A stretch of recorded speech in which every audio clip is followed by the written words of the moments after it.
The Complete Sherlock Holmes by Sir Arthur Conan Doyle. A Study in Scarlet, Part 1. Chapter 6. Tobias Gregson shows what he can do. The papers next day were full of the Brixton mystery, as they termed it. Each had a long account of the affair, and some had leaders upon it in addition. There was some information in them which was new to me. I still retain in my scrapbook numerous clippings and extract bearing upon the case. Here is a condensation of a few of them. The Daily Telegraph remarked that in the history of crime there had seldom been a tragedy which presented stranger features.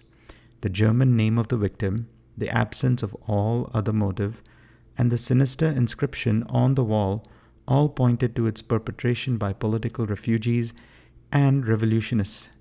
The socialists had many branches in America, and the deceased had no doubt infringed their unwritten laws and been tracked down by them. After alluding airily to the Vemgericht, Aqua Tofana, Carbonari, and Marchiones de Brinvilliers, and the Darwinian theory, the principles of Malthus, and the Ratcliffe highway murders, the article concluded by admonishing the government and advocating a closer watch over foreigners in England. The Standard commented upon the fact that lawless outrages of the sort usually occurred under a liberal administration. They arose from the unsettling of the minds of the masses and the consequent weakening of all authority. The deceased was an American gentleman who had been residing for some weeks in the metropolis. He had stayed at the boarding house of Madame Charpentier in Torquay Terrace, Camberwell. He was accompanied in his travels by his private secretary, Mr. Joseph Stangerson. The two bade adieu to their landlady upon Tuesday, the 4th inst., and departed to Euston Station with the avowed intention of catching the Liverpool express. They were afterwards seen together upon the platform. Nothing more is known of them until Mr. Drebber's body was, as recorded, discovered in an empty house in the Brixton Road, many miles from Euston. How he came there, or how he met his fate, are questions which are still involved in mystery. Nothing is known of the whereabouts of Stangerson. We are glad to learn that Mr. Lestrade and Mr. Gregson of Scotland Yard are both engaged upon the case, and it is confidently anticipated that these well-known officers will speedily throw light upon the matter. The Daily News observed that there was no doubt as to the crime being a political one. The despotism and hatred of liberalism which animated the continental governments had the effect of driving to our shores a number of men who might have made excellent citizens, were they not soured by the recollection of all that they had undergone.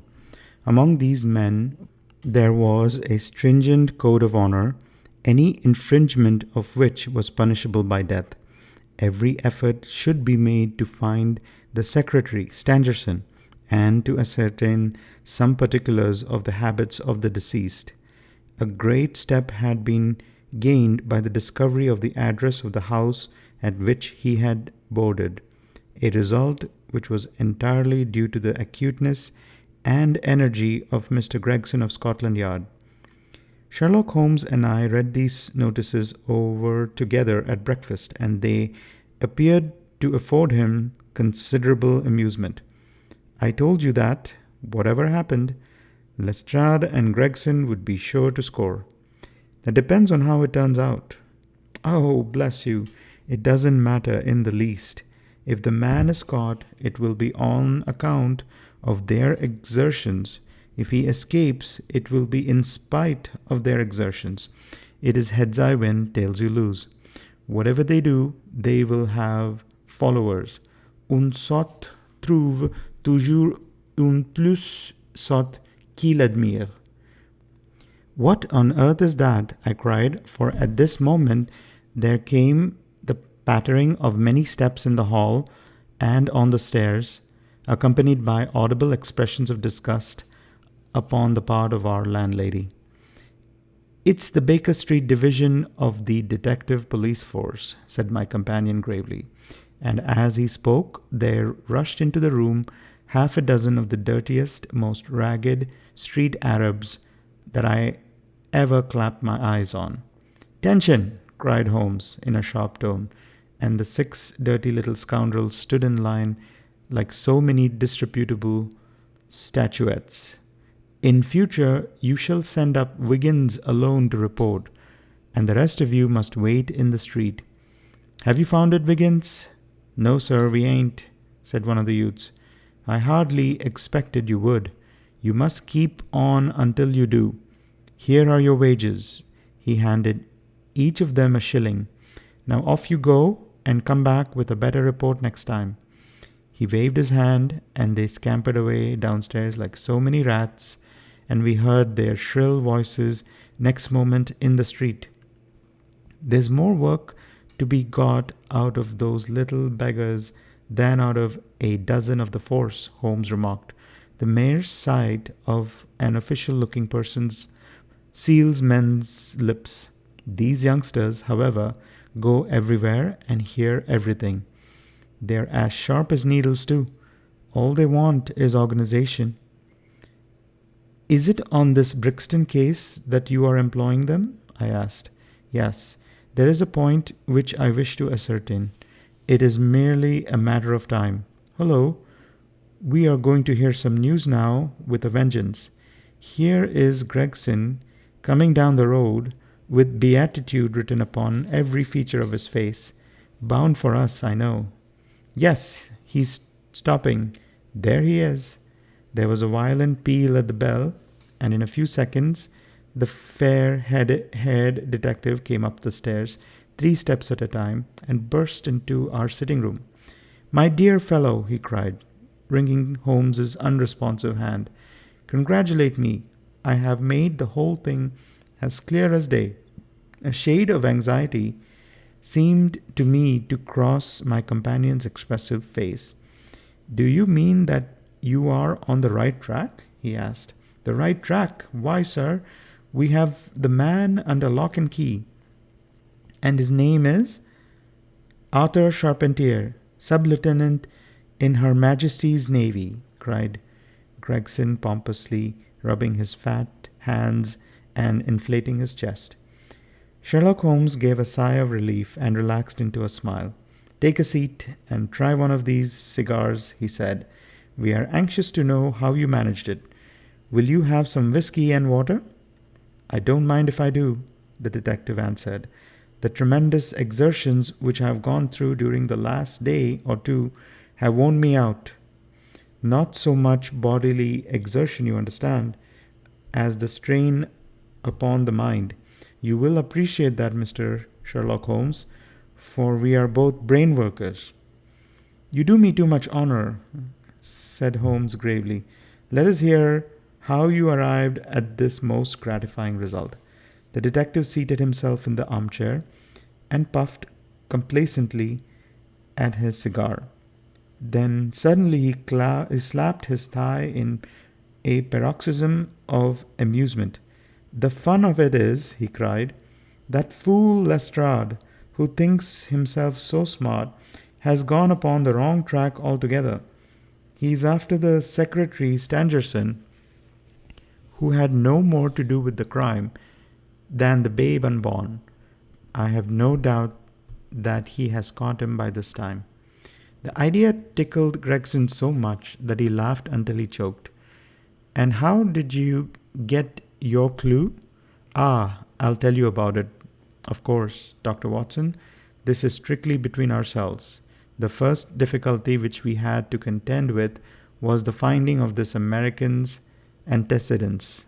Some people would have waited until their advertisements were answered, or until parties came forward and volunteered information. That's not Tobias Gregson's way of going to work. You remember the hat beside the dead man?" "Yes," said Holmes. "By John Underwood and Sons, 129 Campbell Road." Gregson looked quite crestfallen. I had no idea that you noticed that, he said. Have you been there? No. Ha! Cried Gregson in a relieved voice. You should never neglect a chance, however small it might seem. To a great mind, nothing is little, remarked Holmes sententiously. Well, I went to Underwood and asked him if he had sold a hat of that size and description. He looked over his books and came on it at once. He sent the hat to a Mr. Drebber residing at Charpentier's boarding establishment, Torquay Terrace. Thus I got his address. Smart, very smart, murmured Sherlock Holmes. I next called upon Madame Charpentier, continued the detective. I found her very pale and distressed. Her daughter was in the room too, an uncommonly fine girl she is too. She was looking red about the eyes, and her lips trembled as I spoke to her. That didn't escape my notice. I began to smell a rat.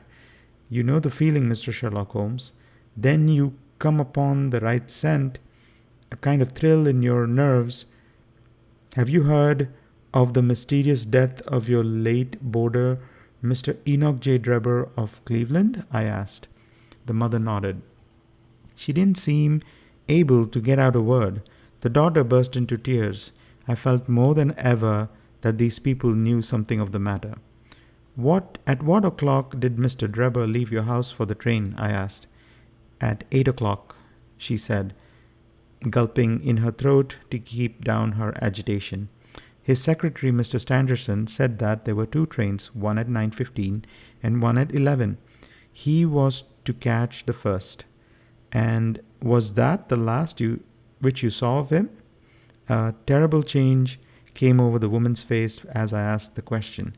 Her features turned perfectly livid. It was some seconds before she could get out the single word yes.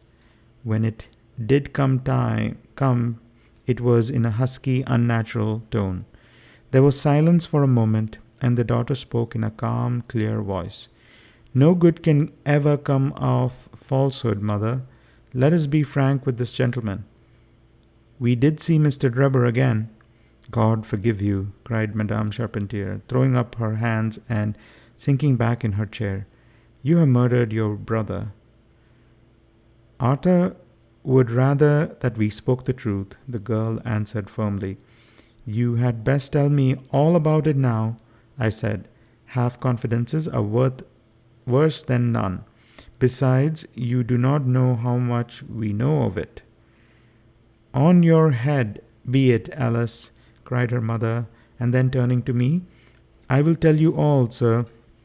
Do not imagine that my agitation is on behalf of my son arises from any fear lest he should have had a hand in this terrible affair. He is utterly innocent of it. My dread is, however, that in your eyes and in the eyes of others, he may appear to be compromised.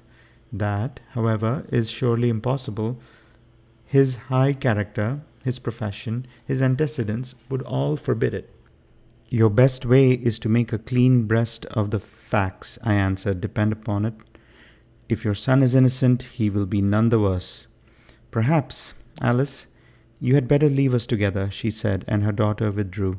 Now, sir, she continued, I had no intention of telling you all this, but since my poor daughter has disclosed it, I have no alternative. Having once decided to speak, I will tell you all without omitting any particular. It is your wisest course, said I. Mr. Drebber has been with us nearly 3 weeks. He and his secretary, Mr. Stangerson, had been traveling on the continent. I noticed a Copenhagen label upon each of their trunks, showing that had been their last stopping place. Stangerson was quiet, reserved man, but his employer, I'm sorry to say, was far otherwise. He was coarse in his habits and brutish in his ways. That was the very night of his arrival. He became very much worse for drink, and indeed after 12 o'clock in the day he could hardly ever be said to be sober. His manners towards the maid-servants were disgustingly free and familiar. Worst of all, he speedily assumed the same attitude towards my daughter, Alice, and spoke to her more than once in a way Fortunately, she is too innocent to understand. On one occasion, he actually seized her in his arms and embraced her, an outrage which caused his own secretary to reproach him for his unmanly conduct. "But why did you stand all this?" I asked. "I suppose that you can get rid of your boarders when you wish." Mrs. Charpentier blushed at my pertinent question. "Would to God that I had given him notice on the very day that he came," she said. "But it was a sore temptation. They were paying £1 a day each, £14 a week, and this is the slack season. I am a widow, and my boy in the Navy has cost me much. I grudged to lose the money. I acted for the best. This last was too much, however, and I gave him notice to leave on account of it. That was the reason for his going. Well, my heart grew light when I saw him drive away. My son is on leave just now, but I did not tell him anything of all this, for his temper is violent, and he is passionately fond of his sister. When I closed the door behind them, a load seemed to be lifted from my mind. Alas, in less than an hour there was a ring at the bell, and I learned that Mr. Drebber had returned. He was much excited and evidently the worse for drink. He forced his way into the room where I was sitting with my daughter, and made some incoherent remark about having missed his train. He then turned to Alice, and before my very face proposed to her that she should fly with him.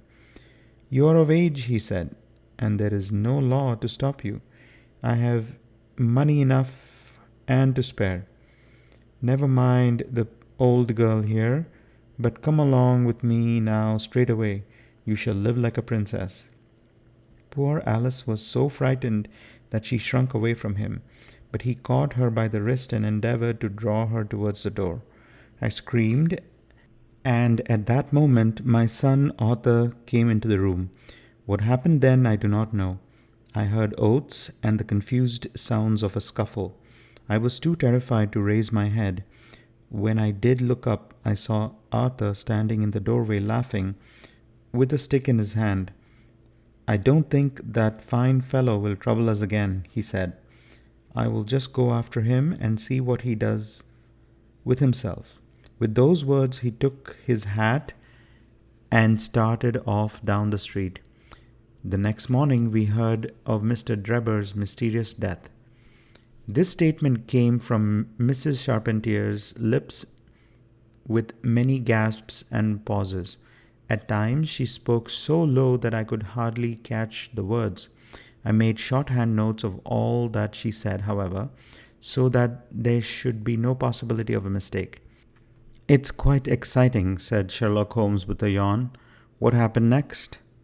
When Mrs. Charpentier paused, the detective continued, "I saw that the whole case hung upon one point. Fixing her with my eye in a way which I always found effective with women, I asked her at what hour her son returned. 'I do not know,' she answered. 'Not know?' 'No, he has a latchkey, and he let himself in.' 'After you went to bed?' 'Yes.' 'When did you go to bed?' 'About 11. So your son was gone at least 2 hours?' 'Yes.' 'Possibly 4 or 5? "'Yes.' 'What was he doing during that time?' 'I do not know,' she answered, turning white to her very lips. Of course, after that, there was nothing more to be done. I found out where Lieutenant Charpentier was, took 2 officers with me, and arrested him. When I touched him on the shoulder and warned him to come quietly with us, he answered us as bold as brass. 'I suppose you are arresting me for being concerned in the death of that scoundrel Drebber,' he said. We had said nothing to him about it, so that his alluding to it had a most suspicious aspect. 'Very,' said Holmes. He still carried the heavy stick which the mother described him as having with him when he followed Drebber. It was a stout oak cudgel. 'What is your theory then?' 'Well, my theory is that he followed Drebber as far as the Brixton Road, When there, a fresh altercation arose between them, in the course of which Drebber received a blow from the stick, in the pit of the stomach perhaps, which killed him without leaving any mark. The night was so wet that no one was about, so Charpentier dragged the body of his victim into the empty house. As to the candle and blood and the writing on the wall and the ring, they may all be so many tricks to throw the police onto the wrong scent. "Well done," said Holmes in an encouraging voice. "Really, Gregson, you are getting along. We shall make something of you yet." "I flatter myself that I have managed it rather neatly," the detective answered proudly. The young man volunteered a statement in which he said that after following Drebber some time, the latter perceived him and took a cab in order to get away from him. On his way home, he met an old shipmate and took a long walk with him. On being asked where this old shipmate lived, he was unable to give any satisfactory reply. "I think the whole case fits together uncommonly well. What amuses me is to think of Lestrade, who had started off upon the wrong scent. I am afraid he won't make much of it. Why, by Jove, here is the very man himself." It was indeed Lestrade, who had ascended the stairs while we were talking, and who now entered the room. The assurance and jauntiness which generally marked his demeanor and dress were, however, wanting. His face was disturbed and troubled, while his clothes were disarranged and untidy. He had evidently come with the intention of consulting with Sherlock Holmes, for on perceiving his colleague, he appeared to be embarrassed and put out. He stood in the center of the room, fumbling nervously with his hat and uncertain what to do. "This is a most extraordinary case," he said at last, "a most incomprehensible affair." "Ah, you find it so, Mr. Lestrade?" cried Gregson triumphantly. "I thought you would come to that conclusion.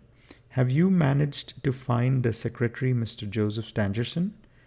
"The secretary, Mr. Joseph Stangerson," said Lestrade gravely, "was murdered at Halliday's private hotel about 6 o'clock this morning."